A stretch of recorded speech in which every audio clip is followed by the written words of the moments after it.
students. Welcome to the second part of Nervous Nellie's Neuro Patho, just the basics. We'll start here with the brain and the functions of the brain. You should be very familiar with the various lobes of the brain and what they do. That would be very, very helpful as we look at pathology as we move forward. So you've got a review here of this is the motor strip. This is the frontal region, which is responsible for executive functioning, movement, problem solving. And then located within the inferior margin of the frontal lobe is Broca's area, which we'll talk about when we talk about stroke. Then you have the temporal lobe, which also houses in the superior region of the temporal lobe is Wernicke's area, language, comprehension, site of temporal epilepsy, if you've ever heard of that. Parietal lobe, again, sensations, language, perception, body awareness. Occipital lobe, vision, and most importantly too is the cerebellum area, posture, balance, coordination of movement. Huge problem for patients with multiple sclerosis and Parkinson's disease. The term neuroglia refers to nerve glue. It's a type of specialized connective tissue for the nervous system, and I've given you some examples of types of neuroglia. In the central nervous system, we have oligodendrocytes, astrocytes, microglia, and then within the peripheral nervous system, we don't really deal with these satellite cells, but we do have Schwann cells. And I'm just going to ask you to think about, what do Schwann cells do? They produce myelin. The term aphasia is a language disorder that results from damage to the portion of the brain that is most dominant for language. For most people, speech is on the left side of the brain. Again, the dominant side. If you're right-handed, it's usually the left side of the brain. And it may involve processes of expression or comprehension. And we'll talk about the two different ones in just a minute.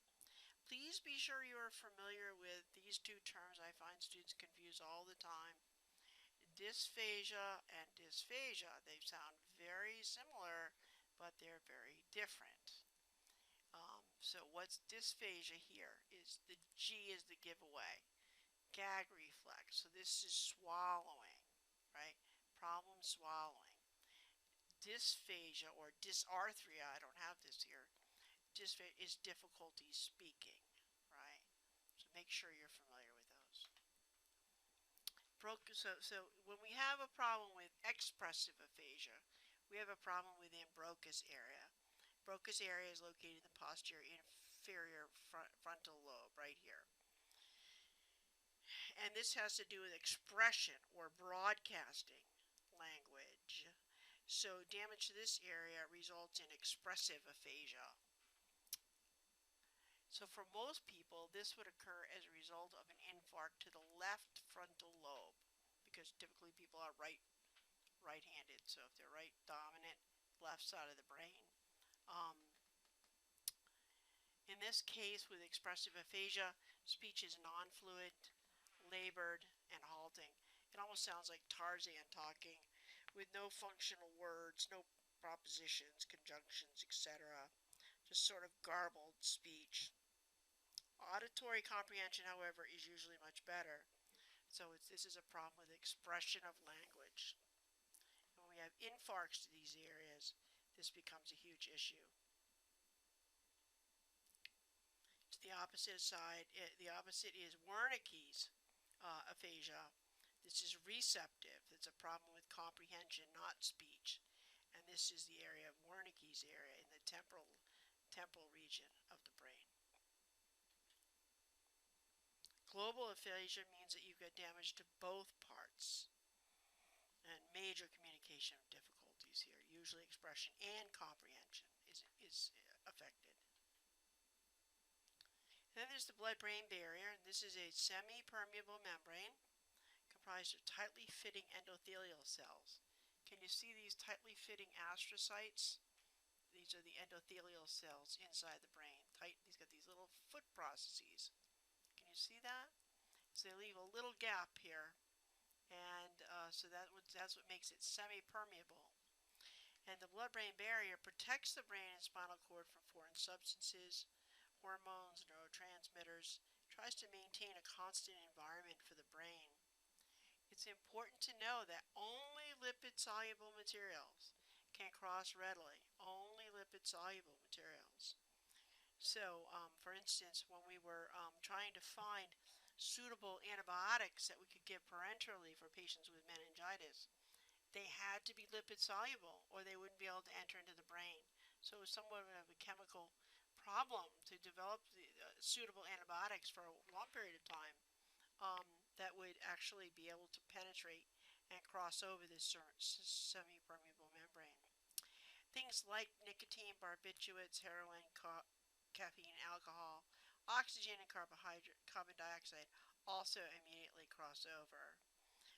And in fact, heroin, actually, the reason with heroin is so addictive is that it readily crosses over and converts to, in the brain, it converts to morphine. And morphine actually becomes trapped in the brain and can't exit. So that's actually one of the reasons why it's so addictive.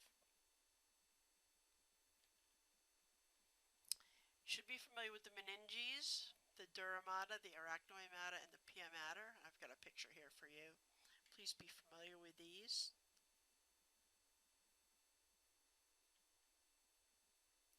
And then the spaces that they create are the sources of our dural hematomas, which we'll talk about in class. So you've got your, here's an example of a spinal needle entering into the spinal cord, but you get the same impression. It could be the skull as well. Here you have the epidural space, just above the dura. Here's the dura. Here's the arachnoid space and the subarachnoid space. The subarachnoid space is the site of cerebral spinal fluid and the cerebral spinal fluid. Yep, okay. That's, and then of course there's the pia mater, the innermost. And then we have the spinal cord, which always has a dorsal root and a ventral root. The cord itself is 0.5 centimeters in diameter and about 18 inches long. As I said, it's comprised of an anterior column or a ventral root, which contains motor fibers. I remember this. I always have a hard time remembering this. So the anterior column or the ventral root, you have to motor in the front door, and you have to sneak out the back. So I've heard it. Motor as anterior, motor in through the front door, and then the posterior column or dorsal root is your sensory fibers, and you want to sneak out the back. So that's sort of sneaking out the sensory loop. Spinal cord ends at L1, L2, and it forms this cauda equina or horse's tail. And LPs are usually done distal to that. That's why they're done in the third or fourth space, lumbar space. And then I've just got a picture here for you. You can see, for instance, here someone grabs a right arm, the site of the stimulus.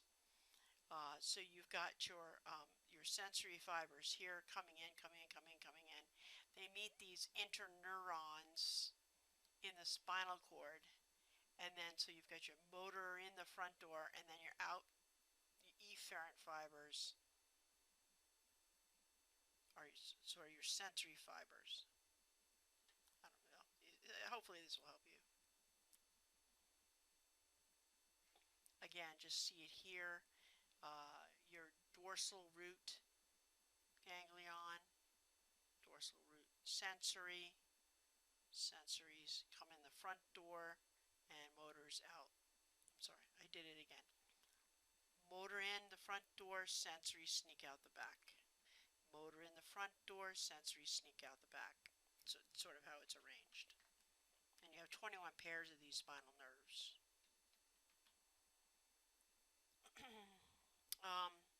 Let's see. So gray cells are basically neuronal cell bodies, and the white matter is the axons or the actual tracts. And as you can see here in the cervical segment, there's actually a large amount of white matter. That's because there are many axons going up and down the brain, to and through, back and forth to the spinal cord. So the axons are very busy here amongst the axons and the myelin. And then farther on down as you go, there's less white matter, as you can see here in the coccygeal and the sacral, because there are fewer axons entering to and from the brain down here. Not so busy here. Very busy in the higher up area of our central nervous system. Now, as I said, you have 21 pairs of spinal nerves, each arranged here along the spinal cord in between various lumbar vertebrae, right? Or any vertebrae, I should say. Cervical, thoracic, lumbar. 21 pairs of these. Each one of these spinal nerves, it correlates to this dermatome chart, and you should be somewhat familiar with these. You don't have to memorize them so much, but if you just keep a chart, that's probably good enough. But as you can see here, you've got C2, C3, C4, the whole thoracic areas. And it really, when you get down to like here, for instance, when you do a knee jerk response or reflex, really tap the knee, and if it doesn't work, then you have some sort of a nerve problem, a spinal nerve problem, most likely at L3, or usually typically at L3. So you can actually map these out pretty specifically. It's kind of fun actually, and then send them for tests and to corroborate your exam. So just know that these 21 spinal nerves correlate to these dermatome charts. We have various motor pathways. There's the corticospinal uncrossed, and the pyramidal tracts. And there's also on this chart an important consideration between upper motor neurons and lower motor neurons. And a lot of neuropathology, the way that it's expressed in literature, such as any articles and such that you would read, they do refer to upper motor neuron disease and lower motor neuron disease with those distinct terms. So you should be familiar with what those are, and we're actually going to cover those again in a couple of minutes. But largely upper motor neurons are those in the brain and in the spinal cord. Lower motor neurons are those that exit the spinal cord. So they're largely your peripheral nervous system, lower motor neuron. So you should know that, that's enough for right now. Oh, well, of course, that, most of them cross over.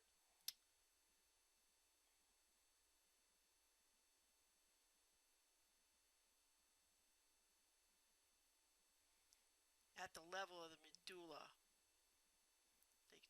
They cross over at a level that's not really distinct here, but these tend to one tract of the corticospinal cross over, some don't cross, and then there's the extrapyramidal tracts, which we'll talk about again in a few minutes. This is not a very clear slide. I would disregard this slide for right now. It's kind of confusing. It's not the best. I guess I could have done better there. Motor pathways. The corticospinal tracts are known as the pyramidal. These are the major system for motor. You also have corticobulbar, which innervates cranial nerves for the eye, face, tongue, throat, and neck. We'll cover those again in a little bit. Then there's the extrapyramidal. This is sort of the primitive. This is the fallback system I like to think of. It's a secondary system if you have problems with your pyramidal system for motor pathways. Extrapyramidal. Basal ganglia. Big problem with Parkinson's disease, right? And then to a lesser degree, this vestibulospinal mechanism. But basal ganglia, extrapyramidal, big problems with Parkinson's disease here. Major pathway is the corticospinal pyramidal, and then of course your cranial nerves as well.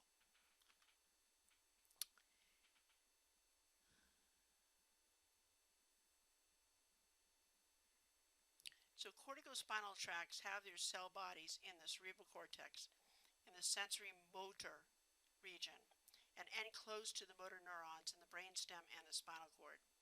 In the medulla, they cross over to the opposite side. They cross over at the level of the medulla. Can you see this here? At the level of the medulla. This is a much better picture.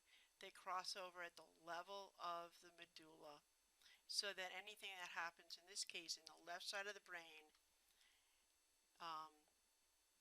affects the opposite side or the right side of the body. Crosses over.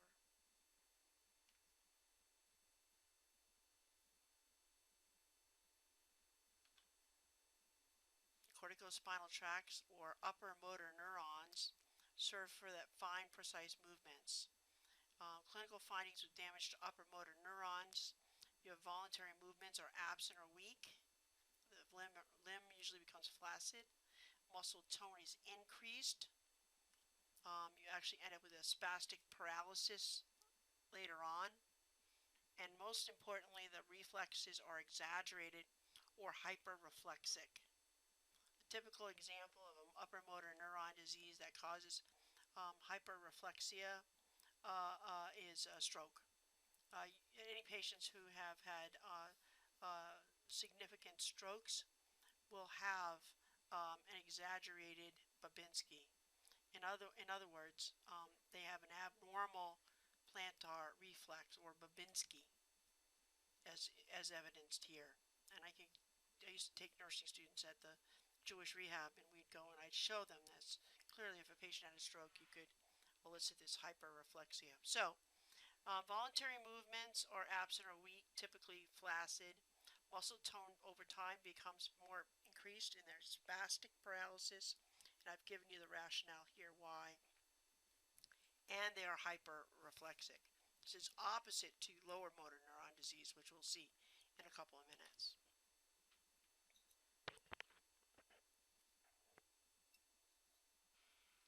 The extrapyramidal tract is, as I said, it's sort of a built-in redundancy for a motor.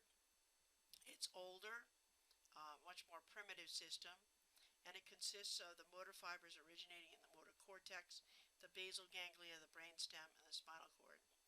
I like to think more axial and axial like the body movement, and proximal skeleton. They help to maintain muscle tone and control body movement, such as walking. So when we have damage to these extrapyramidal tracts, as in with Parkinson's disease, and actually when you have extrapyramidal symptoms as a result of many drugs, particularly antipsychotics, you can have elicitation of abnormalities in muscle control, muscle tone, and body movements, such as tardive dyskinesia, or that shuffled appearance of the gait with Parkinson's disease. Oh, here's a picture. So, increased muscle tone damage to the extrapyramidal tract results in increased muscle tone, hyperreflexia, disturbances in posture and gait, slowness or bradykinesia of spontaneous movements, and involuntary movements, as pictured here.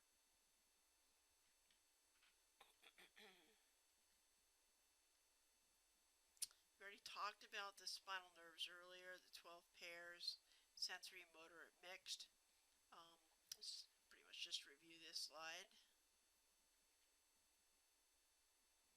Now we talked about upper motor neurons, those being neurons located in the brain and the spinal cord, the central nervous system.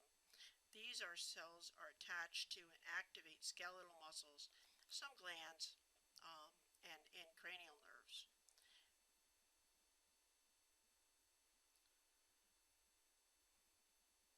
So here we have upper and lower motor neurons, lower motor neurons in the red. So here you have sensory, interneurons, and lower motor neurons. So upper motor neurons are contained within the spinal cord or the brain, right? Spinal cord or the brain, upper motor neurons. And then these are lower motor neurons that activate skeletal muscles or glands, or actually even the cranial nerves. So upper and lower motor neurons. And the clinical findings associated with lower motor neuron damage is, well, think about it. If you've got a spinal herniated disc with collapse of that spinal nerve, what do you have in that limb? You have a flaccid paralysis. You have decreased innervation from that spinal nerve to the muscles, so you have decreased reflexes. You have decreased motor, which results in muscular atrophy, uncoordinated twitching, and fasciculations. So you have the opposite basically of upper motor neuron disease in a lot of ways, because you have decreased reflexes, decreased motor innervation, and this uncoordinated twitching or fasciculations. So when you're trying to figure out a patient, whether they have upper motor, if they come in with some sort of a neurological event, you want to first thing you want to try to figure out in the differential is this an upper motor neuron injury or a lower motor neuron injury? So and you can sort of tease it out by looking at your physical exam and how it lines up with these two. So largely, is it within the central nervous system, or is it in the peripheral nervous system, particularly the spinal nerves? And I've actually given you another chart here which you can study.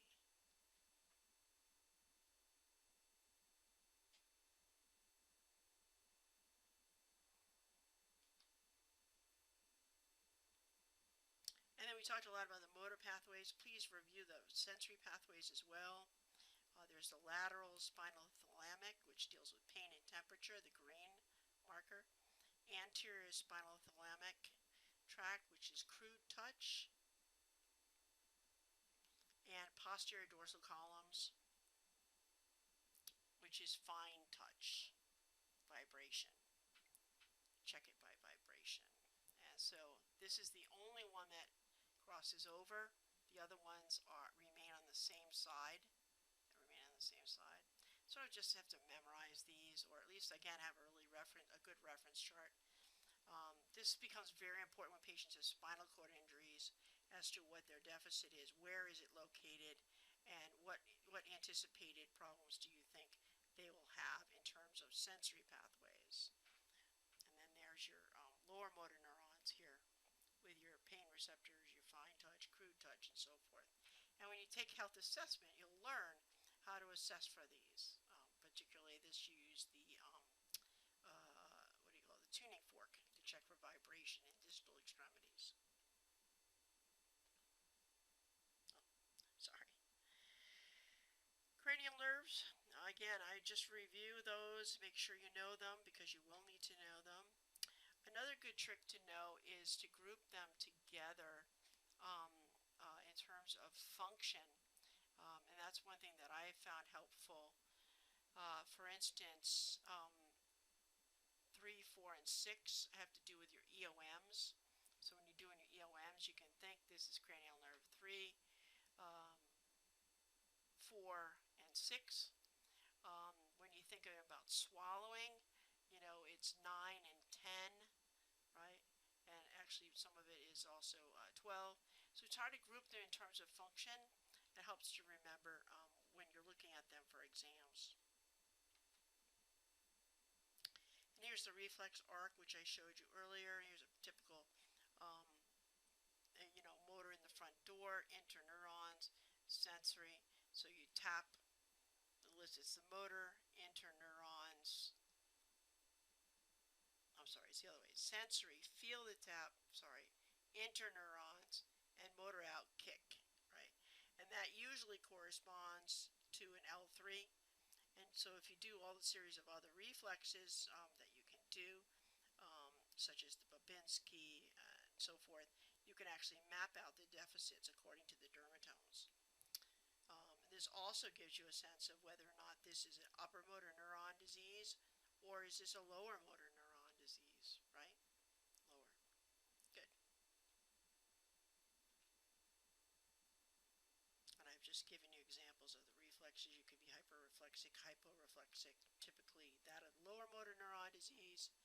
Hyperreflexia is usually upper motor neuron disease, and so forth. So that's about all I need to do for a review. When we come to class next week, we'll talk about various illnesses, but we will not review the anatomy and physiology, so make sure you're familiar with these topics. And Nervous Nellies is jams and jellies from a wonderful place in the world called Deer Isle, Maine. I just thought it was kind of fun to add a little humor to this presentation. Thank you, and I'll see you soon. Bye now.